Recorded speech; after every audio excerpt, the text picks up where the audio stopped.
आणखी कोणती मोठी दुर्घटना घडल्यावर आणि आणखी किती विद्यार्थ्यांचा जीव गेल्यावर प्रशासनाला जाग येणार आहे असा सवाल उपस्थित करणारी ही बातमी आहे डोंबिवलीतून। डोंबिवलीतील माणिक रत्न सोसायटीच्या आवारातील मोठं आंब्याचं झाड अचानक शिवाई बालक मंदिर शाळेच्या आवारावर आणि भिंतीवर कोसळलं।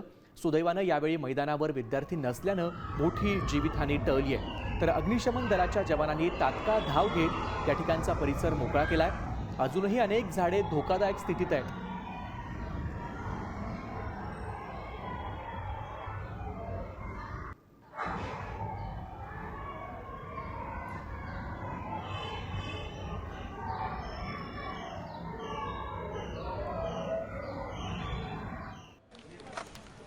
साम टीव्ही मला बघायला आवडतो, कारण त्यावर दाखवल्या जाणाऱ्या बातम्या रिलेट करतात।